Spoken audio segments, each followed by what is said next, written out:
just start off and say that my time in the Dominican Republic was more than I expected. I arrived on New Year's Day from Charlotte to Atlanta, then Atlanta to Santiago. The monument gave me a warm welcome to the city and the country, as well as the colorful lights during the holiday season.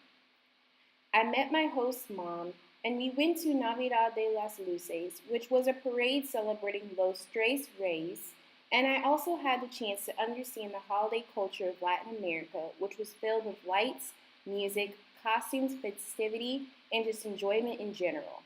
It was just great to see another aspect of the Christmas season. I also had a chance to experience a lovely Dominican breakfast, in which I learned that mango is an important staple.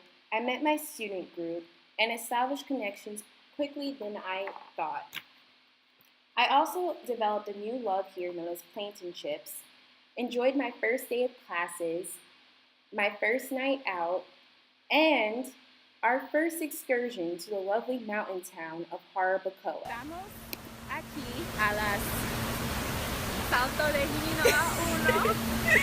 It was here in Jarabacoa where I hiked, jumped into the frigid waters of Salto de Baguate, and developed a love for nature, mountains, and whitewater rafting.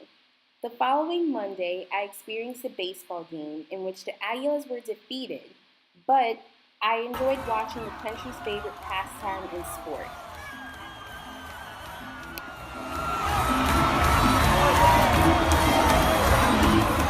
Here in Santo Domingo, I saw the cave known as Los Tres Ojos, where the Taínos inhabited during the pre-Columbian era. What was mind-blowing to me later, during the month of January, was when I realized the social categorization in the Dominican Republic. Instead of being called an African American, I am labeled as a morena. I found that to be interested, giving a label for my skin tone, but I realized that Dominican society is more mixed than I thought.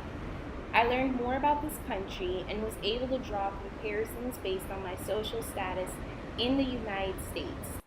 I had the chance to experience Dominican-style Carnival, a festival known in Latin America and the Caribbean during the Lent season. The turning point was in the beginning of March when I lost my phone. Being phoneless for 3 weeks was rough, but I learned how to persevere and pay attention to what's happening in the now. I realized the privilege of having a phone and took it as a learning experience. I realized that I'm stronger than I thought, but it humbled me in the end. Luckily, my dad came to the rescue during Semana Santa. We spent 2 days in Sosúa with the ocean glistening in the sun in the Pishgrass Mountains. I also had the chance to visit Dajabon, a border town between the Dominican Republic and Haiti, where I learned more about trade, the country's relationship, and economics.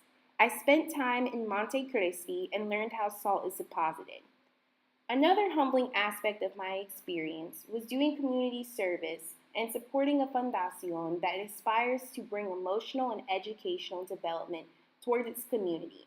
I built strong connections with the founders and directors. So I say thank you, Dominican Republic, for giving me an unforgettable, wonderful, and humbling experience that changed me forever, and the relationships that I fostered. I am glad to walk away with more confidence, cultural competency, and new passions that will help shape me into the effective global leader. Metaphorically speaking, blooming when I am planted represents how the Dominican Republic has further grounded me to become destined to bloom even greater.